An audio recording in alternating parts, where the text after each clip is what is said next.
Hello, everybody. I'm Ed Parcaut, the host of Helping the Brave, and let's bring in our guest today. Do you go by Dr. Commander Mary Kelly or do you go by Mary? What can I call you today? I go by Mary, but some of my audiences are easily impressed by titles and degrees. They are impressed, you said, or are not impressed? They are impressed by titles and degrees. When you're talking to a group of lawyers, they like the idea that you have a title too, or a group of doctors or whatever. Right. I could understand that. It's that whole ego thing. All right. Well, So I there's want to some of back up. that. Yeah. Well, I'm just saying, lawyers, they all went to school. They could have their doctorate too, but let's back up. So your prior military Yes, I spent 21 years commission time in the Navy. in the Navy, and Mhm. what was your specialty, or what did you do while you were in the Navy? I did intel and logistics. I spent 17 years in Asia. I was an intel officer, Russians, Chinese, and then into the Gulf War and all that, and then transitioned into logistical support, base management, things like that. Wow. And what year did you get out? I got out in 2008. I retired. Wow. And looking back over that period of time, would you say there was a huge change in how the military treated people or women and that kind of stuff? And the reason I bring this up, because when I was in, I didn't see any issues. And Hmm. my my dad died of hairy cell leukemia from Vietnam. Hmm. And he was the biggest bigot you could ever have. And because of that, I actually am not. Nothing. Don't think the same way that he thought. I mean, looked at everything totally different. And when I was in, I never saw that. What might other people say, but I know women have a different time while they're in, and I don't know if it's just whether it's enlisted or officer. But have you seen it? Was there change one way or another going forward since you got in? Well, I keep. Well, I started in 1983, and things were definitely different back in 1983. And then I was very quickly in a forward deployed status. So when you're in a forward deployed status, there is some ego, there's a lot of testosterone, there's all of that. The great thing about going to the Naval Academy, I went to the Naval Academy, Oh, was you learn to deal with all that stuff early on. You learn to roll with it. You learn to, if you don't like what somebody's saying or doing, or it's not appropriate, you tell them to knock it off and move on. And I grew up training dogs like Dobermans and Shepherds and Malinois, and horses. So if a 15-pound horse is being naughty, you give it a smack and tell it no. I'm not saying you're supposed to smack people at work, but if you don't like somebody's behavior, one of the things you do is you let them know it's not okay. And generally people go, okay, and that'll be the end of it. So because I think a lot of people. And you can't put morals of today on people back then, and the no. way things are, and people still try to do that. And it's like you can't do that. It was a different world back then, and certain things that had happened, you cannot go. Well, that's like Naked Gun movie. There's no way you could ever do the Naked Gun movie again, or Or Airplane. blazing saddles. How about Or Airplane? blazing, you could never make those now. You could never make that. Everybody would be so upset and so offended and all that. So I think, part of it is the military back then, it gave me some really thick skin. I grew up Irish Catholic. It was pretty thick anyway. And it gives you a thick skin and it teaches you to roll with things and you learn to handle things early on at the lowest possible levels. And as I got to tell you, I hate to say it, but the best boss I ever had in the military was an Army guy. And he said, I hate to say the words, but he said, you don't lead demographics, you lead individuals. And I think people need to understand that. And that's what they need to get back to today. I don't want to get politically, but when you're elected to for all the people in your district, not just one party. And that's what we got to get back to. And that's I like military people, past veterans in politics because we can argue and then go have a Go have beer a beer. afterwards. Yeah, Right, yeah. right. Yeah, my current husband and I do not agree on politics, and people look at the two of us, and it's never what they think. It's not the things people make stereotypical judgments, and it's not what they think. And he thinks very much one way, and I think very much another way, and yet we still manage to be married and talk about it like civilized people. It's okay to have different opinions. Right. And that's why I like podcasting and why I got into talk radio and everything else, because I can have a conversation with somebody and the stuff that my wife used to grab my leg and tell me to shut up because I'm asking these questions. Now I get to still ask these questions because it's not like I'm trying to understand why people think the way they do, because that's important to me to understand that. So I grow as a person to understand that. And so I'm not questioning whether you're right or wrong. I'm questioning, how did you come to that decision so I can understand it myself. And I think your gift is also helping other people get to that understanding place, because that's really where a lot of the misunderstandings come from today, is people don't bother to learn where people got to those conclusions, how they got there, why they think the way they do. And you're great at asking the questions, and they tend to be hard questions, which is awesome. Do I? I don't know. I don't really watch my stuff. I just have a good time doing it. And people go, "Do you ever?" I'm like, after 10,000 hours, I don't really want to rewatch everything I've done. I've done enough talking, and I was in sales and still is in sales with what I do. So I'm used to asking questions all the time. Why do you want that? Why do you need that? I mean, trying to figure out what is the purpose behind what you're trying to do. But Well, again, and in your job, I mean, when you ask people questions about their finances, a lot of people, that's not considered polite. And you have to ask those questions because you got to figure out the answers.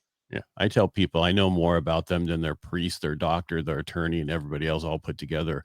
But I have a financial responsibility not to tell anybody. So I'm in the mortgage industry. You probably know that, from Mhm, if you watch any of my stuff, and I have a different take on it. When I do a transaction for somebody, nobody knows I did that transaction for them. mhm. Nobody knows. I don't talk about any of that stuff because I have that fiduciary responsibility with them.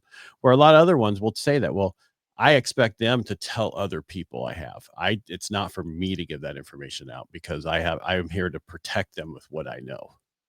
But Ed, that's very much a military thing that I think a lot of former military struggle with, and I really struggled with it, is we're so used to not blowing our own horn that sometimes people can't hear the music. And sometimes we don't tell people what we do and what we're good at, because in the military, first off, it's your boss's job to promote you. It's the people around you, the people senior to you, who are supposed to recognize what you're good at and then promote you. And you shouldn't have to be telling people, "Oh, I'm the world's greatest fill in the blank." But in the civilian world, you have to learn to keep track of your accomplishments. You have to learn how to promote yourself. And I still struggle with it. The hardest words I ever say is, if you like me or and the material and the content I bring, can you please think about referring me to somebody else? I have practiced saying that in front of a mirror 20,000 times. I still can't say it in front of a live audience. Yeah. I can understand that, but that's not so I was a best kept secret for years. And Mhm, then I closed a VA loan in 9 days. And everybody's like, how did you do that? It's like, it's not a big deal. And I wrote my book, Financial Freedom, Building Personal Wealth Through Ownership, and talks about how we can do certain things and explain and being on the radio before I got on radio in 2018, I didn't tell everybody what I went through and everything I went through, but being on the radio, and then once you're doing all this stuff, it just comes out. And then now everybody wants to know, they know who you are and they want to work with you because they know who you are. And you have to let people know who you are, but you do need to let people know how well you do stuff. But I don't let people know who I did it for. You follow me? The right. actual individuals, what I did for them. But people, yeah, because I did a transaction recently for a business owner, because I'm a business owner and I understand how they work their stuff. And he went to three other people who couldn't do it. And I did it and had it Mhm, closed in 10 days. And it's like, you just have to understand the process. mhm. AI will get there Yeah. eventually, but it's not there yet. You know what's scary? And this is a little off topic, but the number two most widely searched thing using AI is financial questions. And it scares me so much because I think people are taking that as gospel, and you can't. Mm-mm. You can't be just taking what AI says and believe it.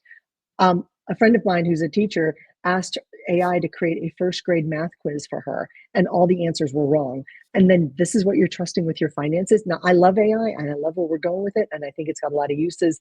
But when it comes time to finances, I want the smartest person I can find. Right. Now, I do a lot of stuff for some business owners with bank statements, and I used AI the other day to actually add them all up and everything, and it made a math mistake. Oh my gosh. See, and that's And so you, I you because I learned this from something else when I told it to verify its numbers. "Oh, I'm sorry, I made a mistake. It was a $20,000 mistake." Yeah. So you have to tell it because I do continuing education every year mhm, plus every 4 years for my other license, and I had a quiz at the end, and I done my quiz. I'm like, I wonder if Chat GPT can answer this. So I copied and pasted it from Mm. my iPad after I'd already done it, but not without the answers. Dropped into Chat GPT, and it got one wrong. Wow. Yeah. So Wow. yes, and that went with what you just said. It's Mhm. totally true. An attorney got in trouble because he used it in a he used what Chat GPT told him that it was a case. The case didn't exist. I believe that. Yeah. And again, it can only draw on what you tell it to do. But if you ask chat the same question 3 different days in a row, it's gonna give you 3 different answers. Mhm. And it'll word it differently, it'll look different. And even if you say take exactly what you did and substitute happy for glad and sad to unhappy, other things will still be changed. And so this when people are asking financial information from, a machine, it worries me. Again, my advice, find the smartest guy you can find. Yep. You need to talk to somebody. But Yeah. eventually, and again, it's whoever wrote the language is going Mhm. to can skew it one way or another. But I just one last thing, and I'll get more back to you. But today, so I do a daily show, Real Estate Jerky, on the weekend. It's called Real Estate Jerky. Give you something to chew on, and we have a daily Monday through Friday. And Mhm. our governor, I'm in California, we have these huge wildfires in LA. Mhm. And the governor is trying to say that it really isn't his fault. They've doubled the budget since 2019, and they've increased the amount of people and all this, which is true. Mark Twain said there's lies, damn lies, and statistics. And then I have another book that says how to lie with statistics. And basically, they are telling the truth to a certain point. If you just look at the last year, they dropped the budget by 101 million just for cleaning up like brush and other stuff. And then Senate that uh, dam that was offline for a liner repair, which is Mhm. true, but it's been off for almost a year. Mhm. Why don't you throw some more money at it instead of the homeless to get that thing fixed much faster? Because you just left that whole community without water for a fire. And that's the problem is they can go back through and make things look so much better, but you're the captain of the ship. It's your fault no matter what. Yeah, 3 things. Somebody needs to be taking responsibility, and when you're the person in charge, that would be you, number 1. Number 2, the the lack of transparency has been problematic because a lack of transparency breeds distrust, and Mhm. there's certainly a lot of distrust. If you look on the forums as to what started these fires, there are there's everything from aliens to arsonists to conspiracy theories to terrorists to everything because there's just not been the transparency and people don't believe what they're being told. And the third thing is simply a lack of good communication. And that all stems from the top. So so the fires are heartbreaking, they are terrible. One of the things Yep. that concerns me, Ed, and especially where you are, is there's a lot of media coverage of, "Ooh, the celebrity lost their house." Okay, hang on. But there's a lot of other people who lost their homes too. Yeah. And we're not getting good coverage on those people, and that concerns me. There's wildlife, there's animals, there's all kinds of other loss, and people are not getting it. So, people should be a whole lot more concerned about these fires than they are. No, the actual individuals in California. All right. So the last, and I know we're about supposed to be talking about you, not about this, but so the last election, half the state went red in the middle, all the way down went Mhm, red. You could see the big change, and it's not so much. It just they got tired of how far left we went in the state, right? We're so mhm, far left. It's like England. They're so far left. They're not even their center is as left as our left is. That's how bad mhm, they've gotten. And we had this point, and so usually it goes so far one way or the other, and then it eventually slaps right back in the middle. And that's kind of where we're going now because when these people try to rebuild in LA, LA is one of the most liberal towns. mhm. Orange County isn't. San Diego is conservative. Orange County is conservative. Then you got LA is very the other way. Well, they're going to see how hard it is to rebuild, and they're going to get really upset, and they're going to have to make all these changes. So you're going to see that it's going to swing the other way to get back to reason, more moderate in the middle kind of stuff, which is what I expect from doing my radio show and being in the military. I find that pretty much we're all in the middle. There's just those Yes. fringes on the outside, 0.5% and 0.5% works about 1% that are so loud that it seems like it's everybody's there. We're not. We're pretty much all in the middle, whether or not we're Democrats or Republican. We're pretty much want the same stuff with the little changes, but and I feel that we all can get along, and we can. We just need to stop listening to those far right and far left. We can all get along. We all will again. Yes, we will. All right. So when you got out and you retired, it I find this a little bit different for people who retire and officers who retire versus enlisted who retire, and also people who get out in their first or second enlistment. People who get out in the first or second enlistment have a more difficult time transitioning into a job or something else than I feel that, and this is just my take, and I could be wrong, than officers do who retire and enlisted who retire. I'm going to agree with you, and I'll tell you for a couple of reasons. First, when I retired, I was 41 years old. I first off, I had a bank account, I had savings, and I had done a lot of things. So I knew with great certainty I could get a good job. The question for me was, what job did I want to get? What did I want to do? It wasn't, oh my gosh, I'm so worried that I'm not going to be able to find a job. So that wasn't, so my concerns were very different. I was very lucky again to have retired when I did, at an age that I did, and with savings. And a lot of my peers didn't. I mean, I was in TAP class one time with one of my classmates from the Naval Academy, and he said, I can't go 2 weeks without a paycheck. I'm like, what are you talking about? Because my PhD's in economics. I mean, if I had a financial problem, I wrote a book on personal finance, I should be okay, right? So I said, what do you mean? He goes, I've got a wife and kids who spend money like crazy. He says, I can't go 2 weeks without a paycheck. So that is a very different stress. And I will tell you that for me, it was a little bit easier because, again, my husband and I were never able to have kids. So that was an expense I did not have. And I had a working husband before I retired. He passed away the year before I retired. He was a civilian by that point, and he died of cancer from Agent Orange from Vietnam. But anyway, so I'm now suddenly single. So I have nobody to worry about but myself. I'm out of the military, and I am 41 years old. Being 41 also meant I had a work discipline and a work ethic, which meant I was getting up. If I wasn't working in the Navy, I was getting up and working, looking for what I was going to do next 12 hours a day. That was a full-time job. And a lot of people think they think, oh, I'll take some time off. The problem with time off is then it gives you the mentality of time off, and then you don't get back into it. It's like when people say, well, I'm going to take a few weeks off from working out. And then 5 years later, they're suddenly back in the gym for the first time. It is very hard to go back when you lose the momentum. So I think the financial part was easier, the discipline part was easier, and the lack of external stresses on my life made it easier for me.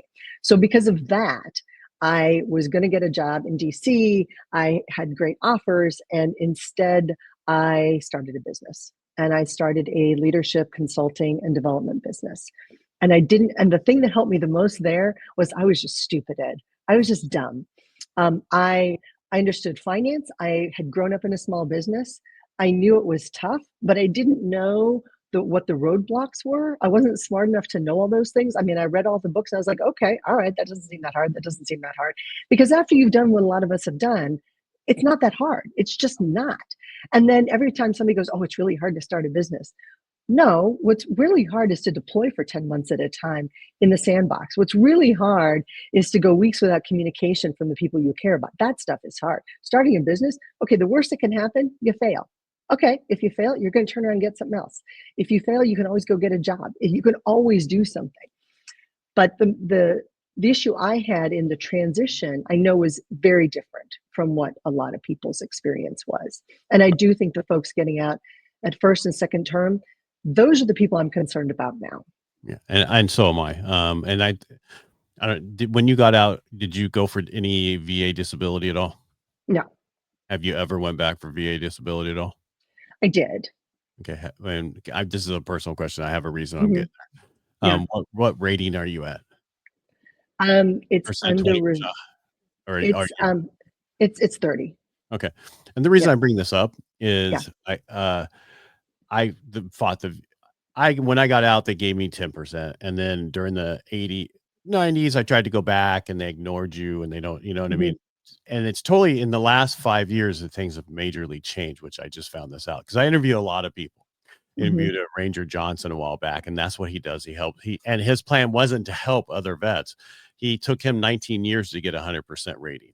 And he wrote down how he did it and he gave it to somebody else. And then they're like, he goes, "This is what I just did. Try it out." And Hmm. 3 months later, that person got a 100% rating. And, Wow, that's amazing. and then he goes, "Okay." So then I started helping other people. And then his son told him during the pandemic, "What are you doing, Dad?" Blah, blah, blah. And so they turned it into a Hmm. business. Well, he's helping me. But what I'm getting at is there's no reason not to go back and try to get the benefits that you need.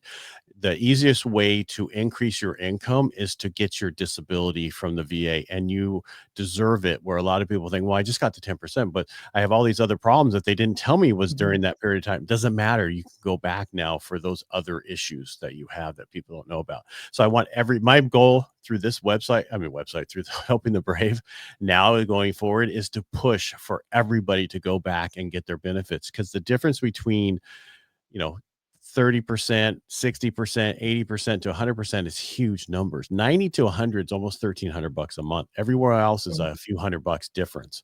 But with 100% financing in some states, 100% finance, 100% There's the benefits. Sorry. mortgage. There's the Yeah. mortgage loan coming I in. was talking too much today about mortgages. Usually I have another one before you, so I'm into the mode, but 100% with your VA disability, in some states, you don't pay property taxes on Hmm. your property. In other That's a good states, point. it's up to a certain dollar amount. The benefits you get for your spouse and your kids and all the other stuff to go to school for free. Yes, they can go to school for free through like Calvet in California, as long as they don't make over a certain dollar amount. But if you're 100% disabled, it doesn't matter how much they make. And 100% disabled, I always thought when I first got out meant I'm missing two legs, an arm, and something else. No, what it means is so many points, up to 200 Hmm. points. You need 200 Hmm. points to get 100% disabled. When we went back through my stuff just recently, I had 760 points. Um, and if I knew you'd better, I'd make a joke about now that there's a lot wrong. Well, that's okay. My kids have been telling me forever that I'm messed up, and that's okay. I'm used to it. But the difference is just Yeah, as you're right. veterans, we'll go, yeah, it's bothering me, no big deal. Right. I Yeah. put some dirt on it. We've done all Right. that stuff Yeah, in the rub some dirt military, on it. and Yeah. unfortunately, that is bad for us. And this all Yeah. started through my Operation Firewalk, helping Hmm. vets when I was president of my Rotary, and now with Operation Firewalk and doing this podcast for the last 3 years. But I've seen a month ago, I was like, you know what? This is such a huge deal. I need to focus more on this and go forward. That you need to go back to get that help. And if you can't do it yourself, you shouldn't go it alone. You need to get somebody Hmm. else to help you through this who knows what to put and how to put it to where when I got in, I was this person. When I got out, I'm this person. And this is the change that's happened from what the military did to me. So they can then go check the box, and Hmm. then get you what you need. So everybody should go back, is what I was trying to get at. Sorry, I went as long as you did. It's a good message. Yeah, it's a huge message because if you're going to start a business, wouldn't it be nice to have $50,000 of income a year that you don't have to worry about? And that's not Mm-hmm. talking retirement. That's just even a regular person getting out early. But if you got your retirement plus that, Hmm. that's a lot of money a year just to be able to do what you want. Hmm. So go I'm back. worried again and again. You're right, and I'm worried about those folks who get out, when they're 25 and 30, and what they're going to do next. And for many of them, they go through TAP class, they'll go through transition assistance programs, or they'll go through a course, or they'll move back home where they came from, and they'll get a job like they never left. And for a lot of folks, I think they just don't see their potential. They're not sure how to figure out what their life purpose is. And then that's where I think the downward spiral starts. And one of the things that I know you've talked about before is what happens when that downward spiral accelerates, and now we got a real problem. The veteran suicide rate is ridiculous, and I think it's because people get out and they've lost their purpose, and Mhm. then they go back to this life that nobody can understand what they've been through. Nobody understands. So it's like 5 or 8 or 10 years of their life just suddenly is disappeared to everybody but them, and you're living with these thoughts and memories and experiences that you can't talk about because nobody wants to hear about it. And then you're like, okay, now I'm supposed to be going to my little job over here, and that's supposed to fulfill me. And all of a sudden, the downward spiral starts. And a lot of people who get out, what they had done in the military doesn't they don't know how to relay it to what they can do in the future. Like, at our Operation Firewalk, I had a guy who just got out. He was an engineer. He goes, I can't get a job as an engineer. Which And is crazy. yeah, And the reason that's crazy is because it's how to translate not just what you absolutely know, but your potential and right. how you communicate that to a future employer. But I also think, and I had a guy from the Pentagon on one of the shows, and where he worked there and did some things with them. And one of his things was, how do we automatically get this translate from the Mhm. military into the civilian world, almost like your transcripts from the From school. college. Yeah. And Mhm. that's what, and I hope Pete will do this if he gets, in the thing, that he being an enlisted, understanding what you've been through, that he Yeah, make some changes like, okay, this is what we needed to do for these people moving forward. How to translate this through this. And this is what this is. I don't know what the plan is, but there's gotta be a better way to do things. I agree. I agree. And I think for all the employers, and I work with a lot of corporations and associations, and their biggest complaint is we can't find people to hire. Or they say, my problem is my people don't understand the vision, they don't understand the mission. They leave at 4:30 whether the work's done or not. They spend a lot of time, talking to each other and complaining during the day. Nobody's being held accountable. And one of the questions I always ask is, how many former military do you have working in your organization? And I'm not surprised when they go, oh, we don't have any. Oh, we have zero. Well, okay. Have you thought about recruiting former military? And there's for civilian centric organizations, they hesitate because unfortunately, there is a preconception that all of us, there's a little something wrong with all of us, but sometimes in the best possible way. But they sometimes think we're all homeless, living under a bridge, and we've all got all kinds of PTSD and mental instability issues. And one of the things I talk to them about is, okay, you're talking about you need mission, vision, goals, dedication, accountability, responsibility. Guess who has this? Your standard Mod 1 former military person. So go find those people. And then you know what they say? I don't even know how to find them. I don't even know where to find them. So this is where I'm working really hard to bridge this gap.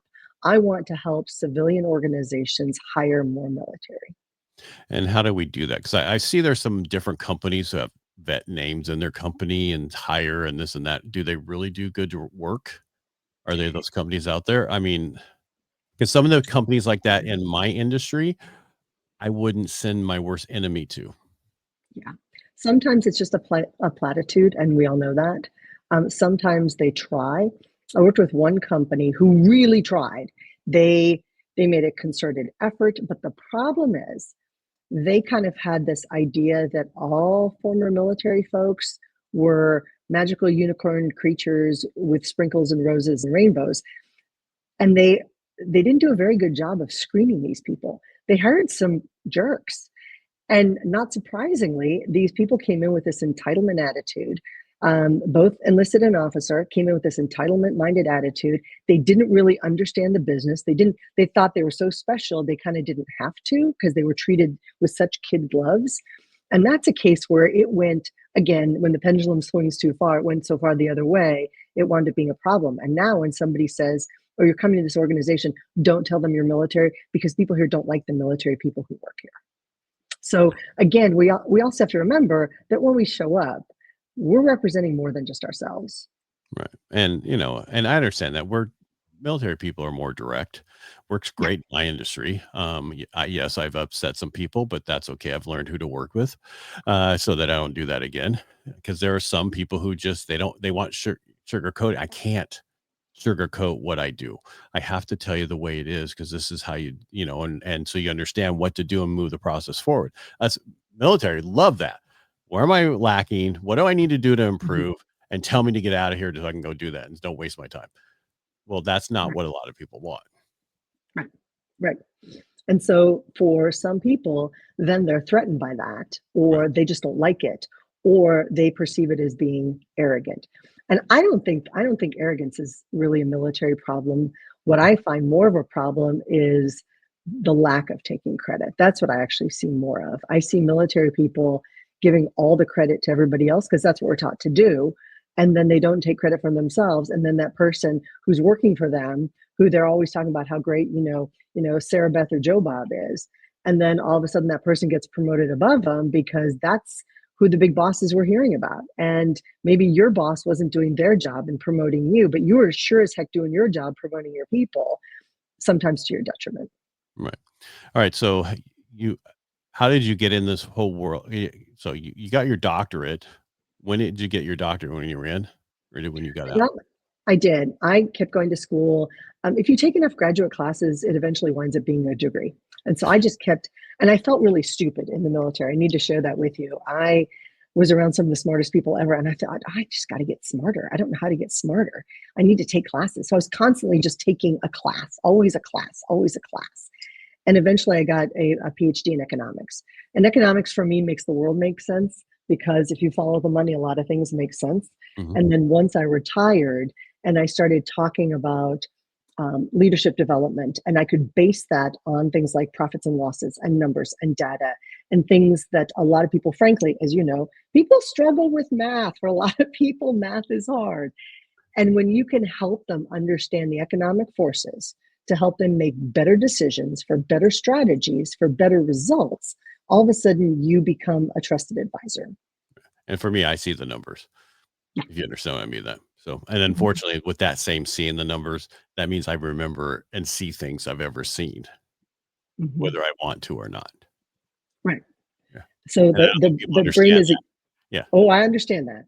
yeah. Yes. Yes. And Because I that's was part of the when I issue. was going through my stuff and I was explaining to my guy who was helping me with my stuff, I said, "I still remember," and I explained, he's like, "Dude, you have PTSD." I go, "No, it's not. That's just no, that's what that exactly is. Mhm. If you're remembering all the way back to every accident that you ever been in from when you helped in the as an EMT in the military, plus this other stuff." He goes, "Yeah, that's what we call you just weren't not in combat. It just happened here in the States. That's the difference."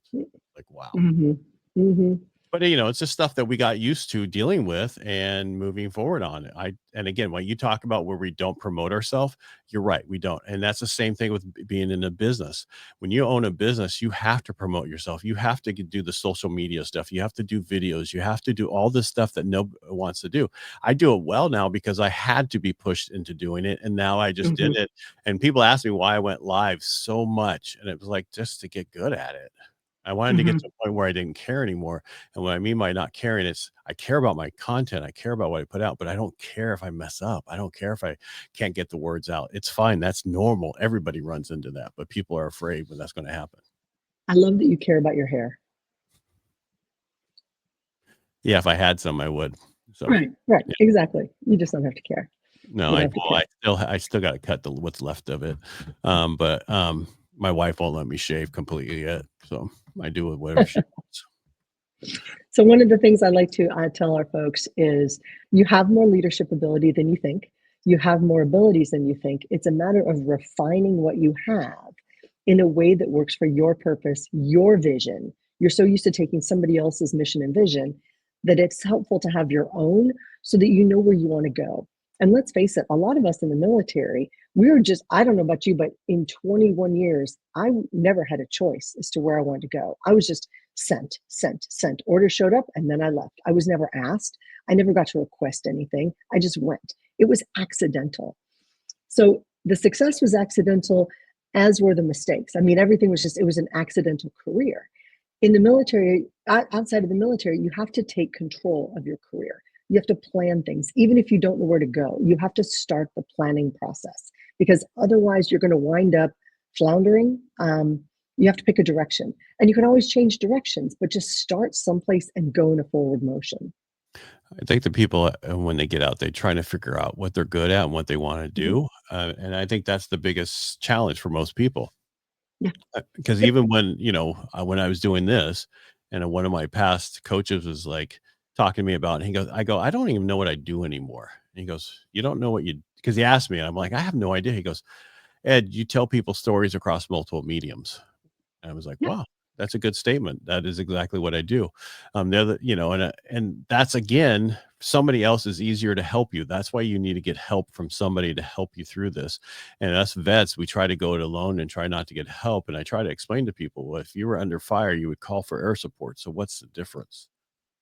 And you need to take the initiative. You need to read the books and do the exercises and do the homework and ask other people what they see, what they think. One of the exercises I have in the book is ask the people around you what they see. And here's a list of things. What words would they use to describe your values?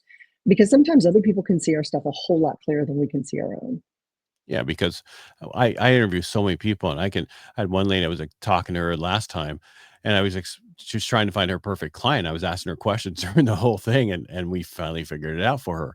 And it's easy for someone else to see, 'cause it's like when you go to counseling, or if you go to a psychologist or psychiatrist, whatever, and you're talking to them, you have the answers inside of you.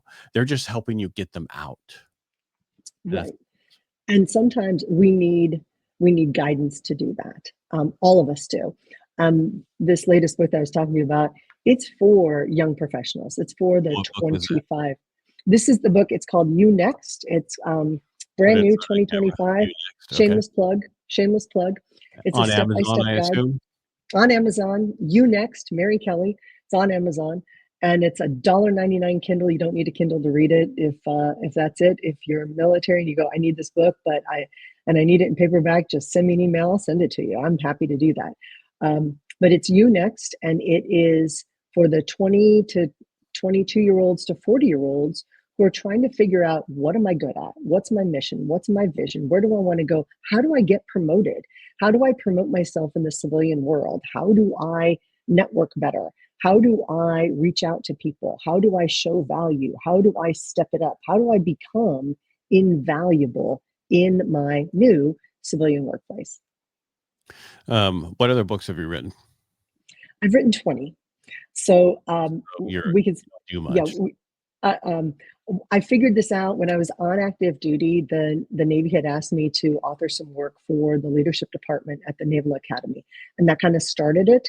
And then I realized that if I wrote books that people wanted to read, that instead of being forced to read, like right now, I think they still use one of the books. So a thousand midshipmen a year are being forced to buy a book that they will never read, and the Navy owns it, which they should. But now I write books to help my audiences, help my corporations, help my associations. And this latest one is to help my young people. And I say young because, well, I'm old and I've been around for a while. So to help my young people figure things out. I'm worried about the numbers of suicides. I worry about the people who feel disenfranchised at work, who feel a sense of loneliness, who are constantly stressed, who aren't happy. And I want people to be happy. And that, to me, a lot of your purpose, a lot of my purpose comes from the work we do. So the You Next book is to help people figure that out. This is part of the succession planning series books. The first one is called Who Comes Next? Leadership Succession Planning. The military does it really well. You're in a job for 2 or 3 years, you create a turnover binder, you pass it on to the next person, and your job is to help them be more successful than you were in that job. That's the goal. That's not the goal for a lot of civilians. So that creating that mindset for succession planning is part of it. I've got a book out called Master Your World, which is for my first line supervisors. My more senior book is Why Leaders Fail. It's a data driven book for my senior C-level and CEOs. And my personal finance book is called Money Smart, How Not to Buy Cat Food When You Don't Have a Cat. Yeah, I got a bunch of books out there. How to buy cat food when you don't have a cat, huh? Okay. You and I, Ed, we both know there's old people in grocery stores and they're buying bags of cat food and there's no cat at home. Oh, And I that's will what tell I you, just okay, yeah, I used to yeah, see a can of cat foods. see, that seafood medley does not taste nearly what you think it should taste like It's because we as humans can survive on the protein carb levels that's in cat food. And I remember being young and poor and looking at other people who were old and eating cat food. I knew some of those people. And I did not want to be one of those people. So when I was back teaching for young people, I've always been teaching. I wrote this personal finance book for my students, and I said, y'all need to be paying attention to your finances. And if you do it right, you buy your house, and that becomes your biggest, best investment of for the and you know this, except in California where the numbers are skewed. California, New York, and Hawaii, the numbers are skewed. But for the rest of the United States, for the what 65% of Americans who own their own home, it represents 64% of their wealth. Well, if you feel like you can't ever afford a home because nobody in your family's ever bought a home, you're missing out on wealth. If you don't buy something early enough, you're missing out. If you don't understand compound interest, you're missing out. And you can still become wealthy, but wow, it takes a whole lot more work. So that book's out there too. So yeah, I got a bunch of books. Yeah. Well, I've only gotten one. I have a few more coming because I just figured it out. Mine came out 2 years ago in February. Financial Freedom: Building Personal Wealth Through Home Ownership, and now I'm doing that same book for veterans only, and it's just the VA loan because you being a vet, you can buy a house with 100% financing, no money down, get the seller to pay your closing costs, and if you're in, you should be buying the first thing you should buy is a fourplex with your VA loan. Live in one of them and rent out the other three. And then when you move Mm-hmm. to your next duty station or go out, whatever, then eventually get your own single family home if that's where you want to go. But that's an easy way to build real estate with no money down and not have to worry. You can always get a property manager to actually oversee all the rents and everything else. Mm-hmm. It's Mm-hmm. just because that's most people. There's a $300,000 difference in net worth between a renter and a homeowner. Oh, and I think that gap is widening. I think I'm just it's talking widening. in the first so many Mm-hmm. years. I'm not talking forever. Mm-hmm. Oh yeah. Oh, totally. And Totally. again, it Yep. depends on where you're located too. Like you said, in California, only 44% of the people in California can afford a home. But Yeah. it- that's why I'm really big into the benefits because if you get any dollar amount up to 100% of disability, you can qualify for so much more. Plus, you got money coming in to help you offset those numbers, and Mm-hmm. it's a huge difference because a lot of people can't. How do I increase my income? Well, there's the easy way. If Mm-hmm. going through that, and there's so many companies that'll help you. And again, you have to get the right company. So if you need somebody, reach out to me and I'll get you connected because it's important. I guess I don't know how many more times I can say it, but it's so important because we think that we shouldn't get it. I've talked to so many veterans. Have you used your VA loan? Oh no, I was letting other people use it. Why? There isn't, and that's the same thing about benefits. No, I'm gonna Mm-hmm. leave for no, it's for you. You signed on the line for our Mm-hmm. country. You did some stuff while you're in. It affected you. You need to get that help. It's the idea. All right. That's the So idea. you help people find jobs and do you have a company to help them find that? Or you just give them books? What do you, I mean, overall, what is your company? Because you have a company, I assume right now, right? That you said you help Yes. other companies. Do you help individuals find their place? I don't. I'm not a matchmaker for individuals. So there's other people out there who do that. What I do is I help organizations develop their leadership at all levels so that people can be promoted. And I help with what, and again, it's my hat to my Army friends. Are they armed? Um, are you attracting, recruiting and retaining, mentoring and managing, evolving and developing your current and next generation of leaders? And where are you going to find them?